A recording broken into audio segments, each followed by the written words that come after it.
All right, let's begin with our affirmation today.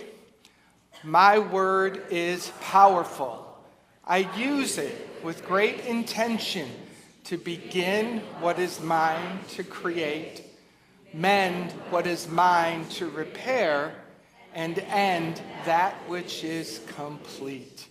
Perfect affirmation for our conversation today. We are in a flow of the 7 last words of Jesus before the crucifixion or during the crucifixion. And a quick recap, if this is your first time here, the word, when we say words, we actually mean 7 sayings. And so the first saying is, Father, forgive them, for they know not what they do. This story of crucifixion represents a time of transformation. Whenever you're called to let go of something, a way of being, a way of thinking, or something in your life, a relationship, a career, an identity, everything here of this world comes and goes. And when it's time for it to go, we move through a crossing out experience. And the direction of this wonderful teaching is to begin with forgiveness. You can't bring old baggage or old stories forward into who you're here to become. So we begin our journey with asking that forgiveness be done. We don't try to figure out how forgiveness works. You don't try to figure out how to muscle it up yourself. You don't take on the burden of doing the Holy Spirit's job. Please hear that. Your job is to ask that forgiveness be done, because that's the direction of Jesus. He gave us. He said, Father, forgive them. He called upon a higher power to do the forgiveness work. Which moves us into the second word, you shall be with me in paradise. And this is, the living word for this is the now moment, bringing the past and the future into the now moment. He's speaking to the man on the left and the man on the right who are also being crucified with him, representing the past and the future, saying, you shall be with me in paradise. Paradise, heaven, oneness with God right now. The third word, Jesus says to his mother, woman, this is your son. Then he says to his disciple, this is your mother. And this is an invitation for us as we evolve spiritually. We begin to see the world, everyone, as our brothers and sisters. A very small, how do I say this well? A small-minded spiritual idea or religiosity says, these are my people, and those people are wrong. This is my family, and those people are doing it wrong. You may have heard some people doing that out there in the world. You may have been trapped in that mindset yourself at one point. But the evolution of your spirituality busts open that box, and you begin to realize that everyone is your brother and sister. Everyone is on their perfect path, and our job is to bless them and include them, and God willing, not be triggered by them, right? Right? Our fourth word, my God, why have you forsaken me? And Reverend Eileen gave the talk on this, talking about the idea of when we're on a new journey, when we're having to let go of something old and we don't know yet who we're going to be, there's that middle of the tunnel time when it's darkest before the dawn and we feel forsaken. What's beautiful about this word is that Jesus is guiding us to give word to that experience. Don't deny it. Don't spiritually bypass. Don't pretend, I'm fine. The invitation is to be truthful, to speak to the forsakenness, telling the truth. An authentic, deep truth is what keeps us moving forward. Pretending that everything is okay when it's not, which I certainly was trained to do as a child, to pretend is not what moves us forward. We all know the truth shall set us free. And yet for many of us, what is our truth? We have to really dig deep to go, oh, what is this feeling? I denied this feeling for 50 years. It's unfamiliar. Time to wake up to the full experience and to be honest about it. Because that moves us to the sixth word, which is I thirst. And this is the awakening of the new self.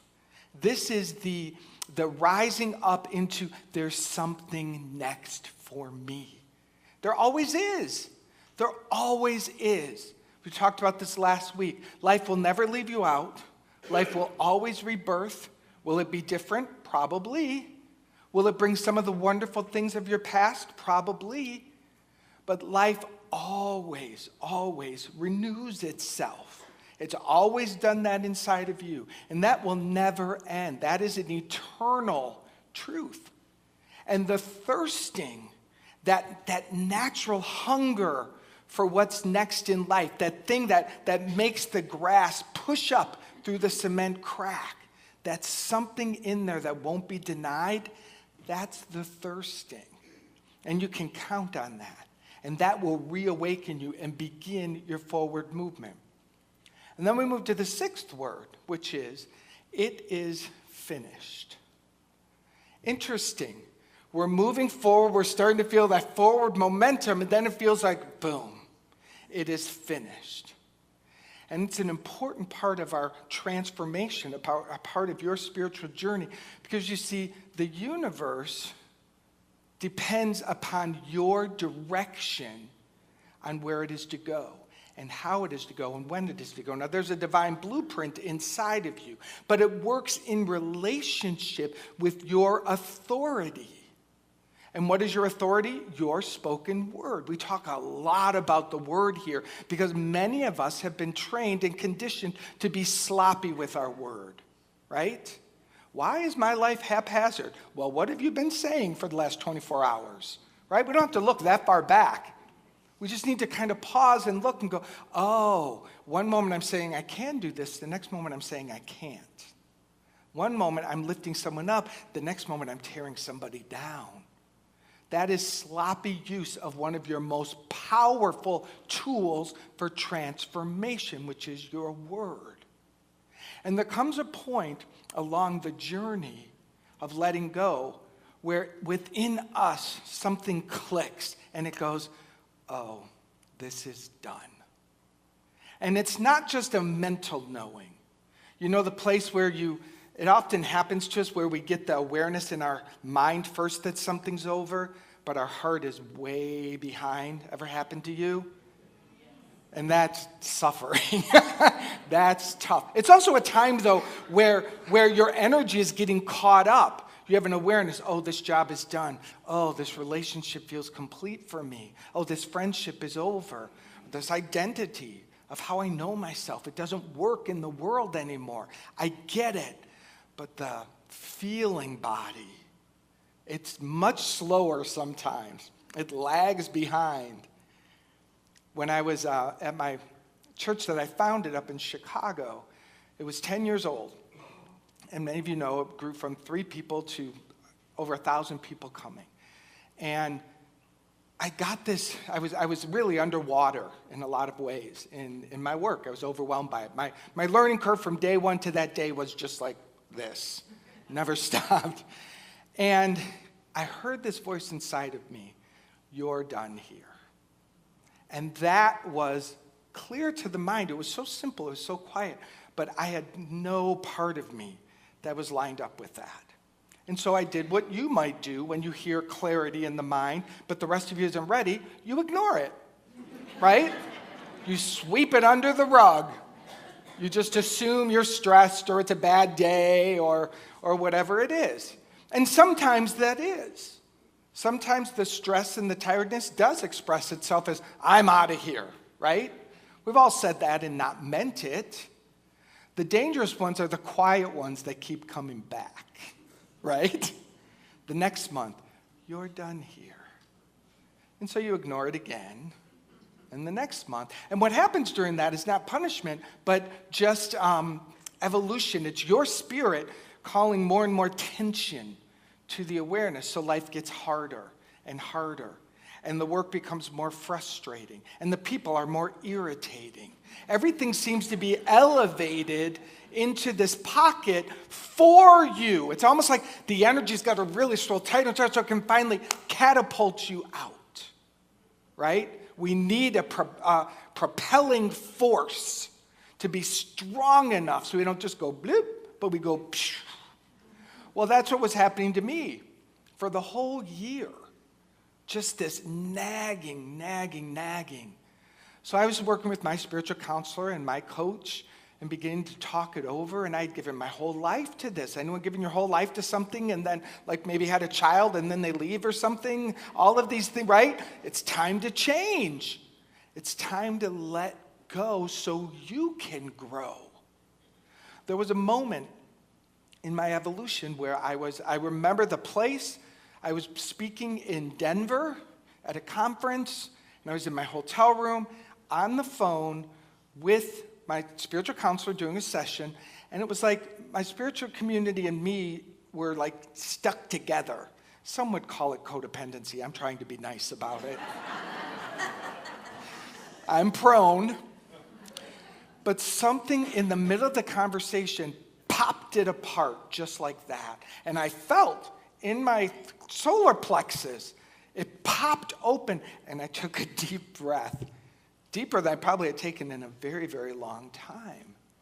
And I thought, oh my God, I'm free. That which I knew in my mind a year ago had finally incorporated itself, not with some participation, not with some work and effort on my part. I had to participate. And then when that happened, I was able to say inside of me, this is finished. This is finished. Full alignment, mental, emotional, physical.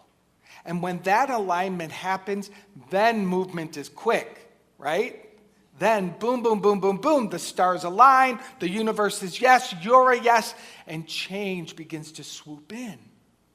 But there's something gentle and loving, at least I like to imagine it this way, about the universe that is patient for your becoming. It's patient for you to get there to a point. Because you all know there will be a point where if you're not getting it, the universe will send down a tsunami. And it will blow it up. Right? It's one of the challenges of our time, of our society. We don't complete things well. We weren't taught how to be conscious in our completion. Has anyone blown up a relationship or a marriage or a job? Just me? Right?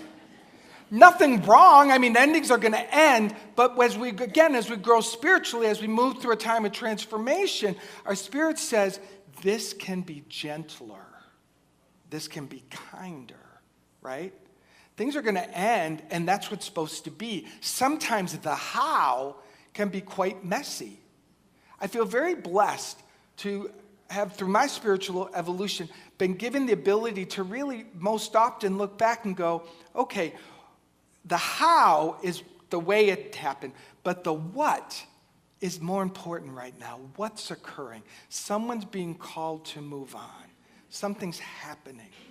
I use a very specific example here, which I know was painful for many of you. When Jody got the calling within herself, it's time for me to move on. That was hard. That was hard for her to move through that letting go. It was hard for some of you because when change comes in, it's never personal. God is guiding every one of our lives, but boy, do we like to look for enemies. Whose fault is this? You laugh, and you can laugh on that one, but that's painful. That is not spiritual awakening. That is not who we can be. The deeper question is, who are we all being called to be?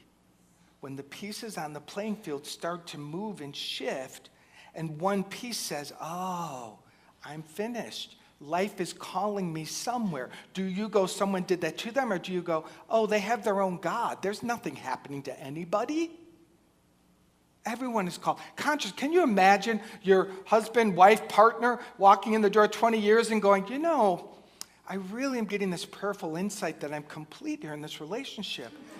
And you go, oh, wow, that's wonderful. How can I support you? In the bags. Here's your luggage. I got that message 8 years ago. But no, I'm joking, but I'm kind of being serious. This is where we can go. We can go to where completions are just as beautiful as beginnings. Every part of the experience is ordained. And it's all perfect because what comes next after you have the courage to say, it is finished? Next Sunday, resurrection, awakening to a Christ light within yourself, within you. So when we say, it is finished, we are the ones that say, now this is done. The game is over. I'm complete here. I'm conscious. I'm aware, mind, body, and spirit. It is finished. And the universe aligns in a friendly way. It will do what it's supposed to do through whatever portal it has to flow through. In my last church and in churches all over the country, because between my last church and here, I was a consultant for 4 years, traveling all over, helping churches, helping them grow and redesign. Everywhere, people leave in the most unkind ways in churches. Just think about that for a minute. Unkind, pushing, running, whatever it is. And I saw it in so many. I thought, oh, this is a collective pattern that's not individual, and yet each church must individually heal it. You got that? It is our invitation to change the game and hold each other high. And that's what I have done in the past and what I do here, even if someone does storm out, because that's the best they can do. That's where they are, that's fine. We can still hold the place of love. We can do completion for someone. We can hold them high and pray. We can help someone's pattern of destruction transform. That's what spiritual community is for. We're here to help each other find the easier path, the more honest path, and to walk in a greater integrity with our word, which means sometimes our word will say, that part of me is done. It is finished. Some of you don't like completions, so you hurry them up and rush out the door before they even happen. Some of you beat a dead horse for 2 years, that thing's dead and gone, and you're still going to try and pick it up. Put some life back into it. And some of you are in the middle, sometimes flowing towards scared and want to run, and sometimes wishing something didn't have to go, right? All along that journey, we do have to face feelings of fear, feelings of letting go. And this is where I look to the Bible for such amazing hope and inspiration. Scripture is so uplifting. Yes, Old Testament is scary and confusing, but there's still gleans of wisdom and insight. And here are a couple for you during your time of transformation.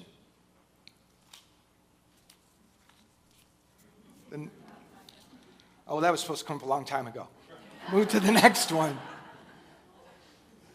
See, what I do is I say, do the slide here and when I'm talking about this, and then I never talk about that. Literally. So they're back there like this. Where is he? Where is he? It's true.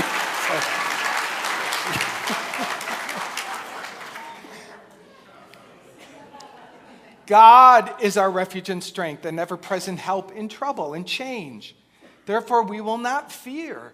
Though the earth give way and the mountains fall into the heart of the sea, though its waters roar and foam and the mountains quake with their surging, God is our refuge and strength. And sometimes life is quaking and surging and mountains are falling into the ocean in your life. Yes. And we look to this and we must lean. God is our refuge. God is our life preserver and our strength. Yes? It's our next one. For I know the plans I have for you, declares the Lord. Plans to prosper you and not to harm you. Plans to give you hope and a future. This is such a lovely one when the future looks dark. When you're still in that tunnel. When you don't know what's next. I love this. There is a plan to prosper you, not cause you harm. There's a plan to give you hope and a new future. This is always going to happen for you. Whether you're kicking and screaming, whether you believe it or don't, there will always be a new future for you. And then our next one, Philippians, do not be anxious about anything.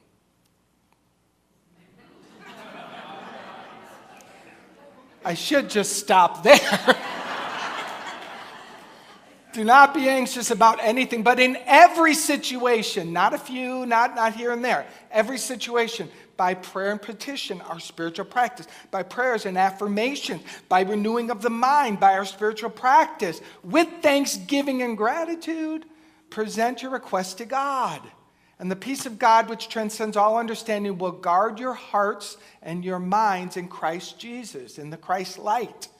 Finally, brothers and sisters, whatever is true, whatever is noble, whatever is right, whatever is pure, whatever is lovely, whatever is admirable, if anything is excellent or praiseworthy, think about such things. This is the calling. This is the calling at the heart of unity. Why I love unity. 14 years old, sitting in a chair, hearing these words for the first time, going, oh my God. We can focus our mind on what is good and true, even in the midst of change and transformation. And that's what we do. That's what you're invited to do. That's where you have the opportunity to call forth the most optimal next future, according to how you think and believe. It's beautiful. So for this week, a very holy week before Easter Sunday, please take some time in your prayers and in your meditation and in your time alone to say, what is complete? What is waiting upon my word to say, this is finished? Might be a friendship, might be a relationship, might be an idea, might be something you're doing, not doing. What is complete? What is finished? The universe in this very holy week will respond to your word, and it will prepare you for one of the most sacred, beautiful days of the year for me, Easter Sunday. The rising and the awakening of the Christ consciousness. It's just a beautiful day. So will you work with me and be with this in yourself to have a holy week where you really can just reflect and have the courage to prepare yourself for your personal resurrection. Yes? Yes. And so it is.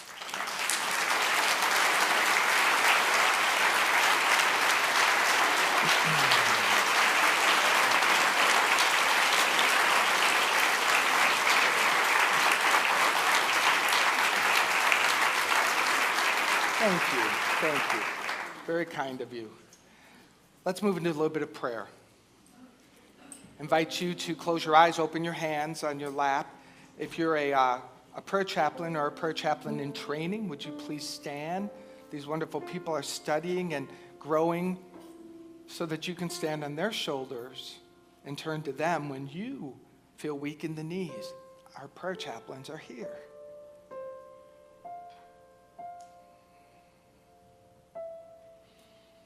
Take a deep breath.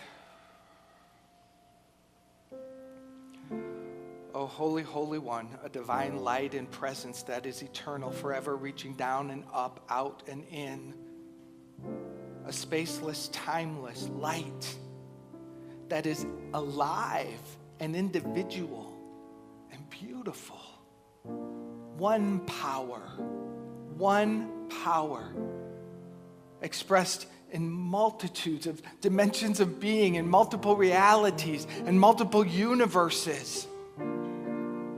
We call this presence God, but there's no word that can contain this brilliant, brilliant being.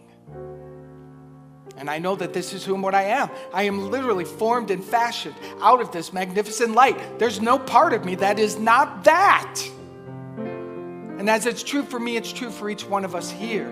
We are the beloved in whom God is well pleased. And I speak this prayer for each one of us, knowing now that that which is complete is over, and that we each are given the authority to declare, it is finished. That which cannot move into the next expression of being, for nothing is lost. Nothing is lost when we sit in the center of God. And I know for all of us that we're open and receptive and surrendered and willing to let this holy week leading up to the Easter Sunday be the best, most magnificent time of spiritual awakening, letting go and letting God. I let go and I let God. Say that with me. I let go and I let God. Take a deep breath.